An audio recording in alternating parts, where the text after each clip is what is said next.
actually started off as a violinist. When I was a child, I played violin a lot, for a long time. And I was a member of youth orchestras. I was even the leader in the concertino of the youth orchestra. But then I wanted to play something different, and just by chance there was a bassoon. I don't really know exactly, in our school. Nobody wanted to play it. Nobody knew what it was. And I tried it out.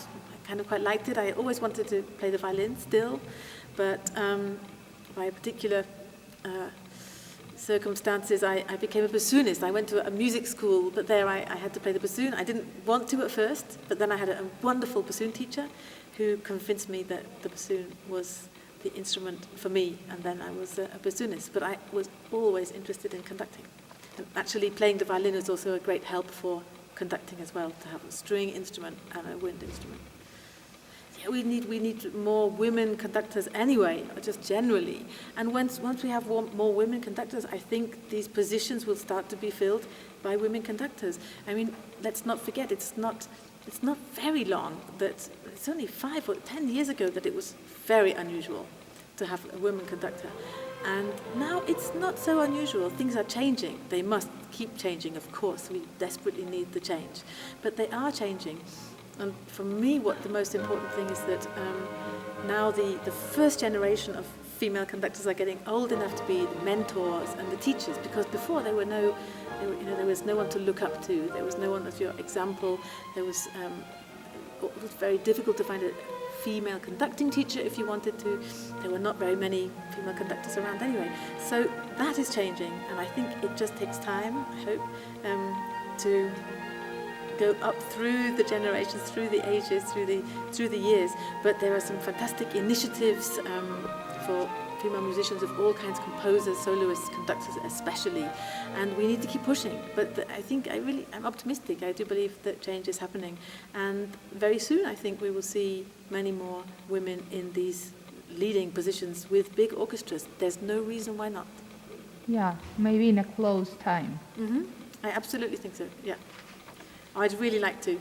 Yeah, I do. I would like to be someone that inspires younger female musicians. That would be, if someone tells me that I inspired them, or if I was a good example for them, someone to look up to, that is something that means a great deal to me.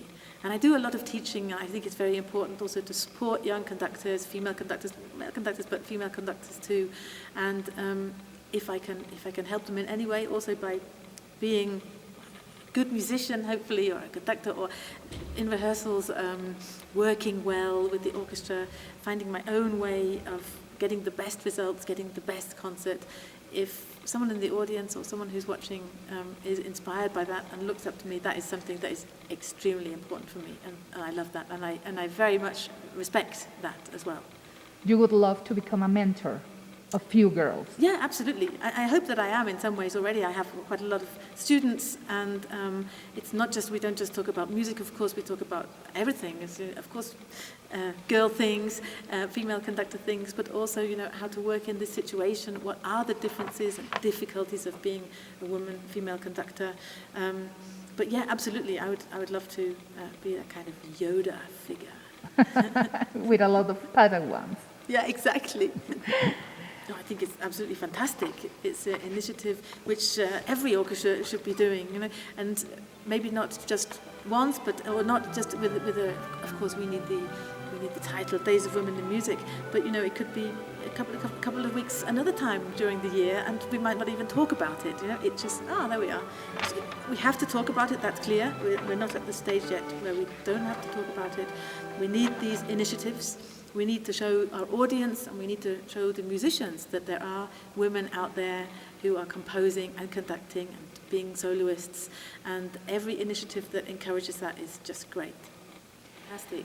When women of the orchestra, I was with them, we were standing outside, we were a group, we had the ribbon on, and there was a great feeling of solidarity, because there are, of course, more female orchestral musicians now than there are conductors, but even so, every female musician has, I'm sure, had some problem at some stage getting a job, or wondering whether this is the right career for me, and having to be very very optimistic, very enthusiastic, and to fight for her way in music. So when you get the group of female musicians together, it was a great feeling of solidarity, and oh, we're doing this, we've done this, we've made it so far, we're playing this wonderful concert in this fantastic hall. And when the ladies, the orchestra came on as one group, it was really a fantastic moment. It was very moving. You feel the sorority. Yeah, absolutely, yeah.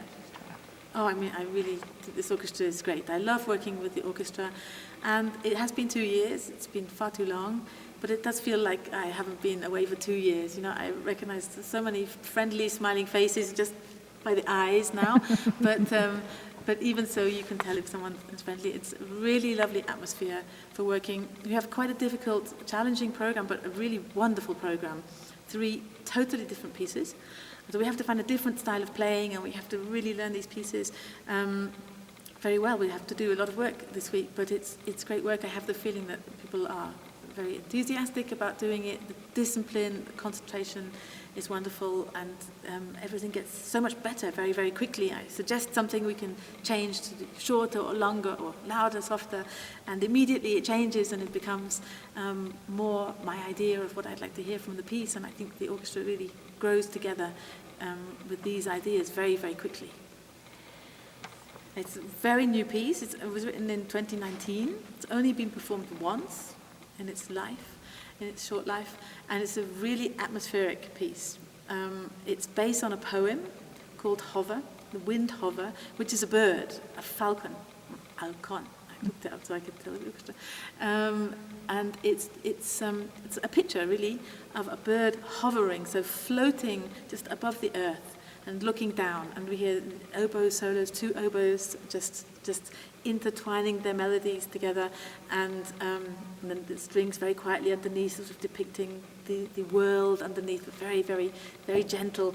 And then it gets a little bit more animated and more dramatic as the poem also gets a little more dramatic. But it's very, very atmospheric, and I think it'll be really wonderful to listen to. It will be a quite new listening experience. It's a different kind of music. Yeah, I love conducting Haydn symphonies because they're just great fun, and they're so good for any orchestra to play because they are so clear in the structure and the articulation, and you can work on so many things, and then suddenly when you've really decided about how to play something, it all comes together and it sounds like one instrument. And the symphony is called La Gallina, the La Poule, and Haydn was a great person for jokes. He loved playing practical jokes and all kinds of jokes, and the name was actually not from him, but there is a little moment in the first movement where the first violins, they just play, and it sounds just like a hen pecking at the food, and then the oboe goes, and so it's very descriptive, very pictorial, even though Haydn wasn't maybe not thinking of that at that moment. There are so many different aspects. The second movement is beautiful, very, very singing melody, and the last movement is virtuoso and lots of fun. The Michael Tippett is, again, a very different style. British composer. The piece is written in 1954. It's based on, or inspired by, a melody, a round, Salinger's Round, which was a very popular tune 500 years ago.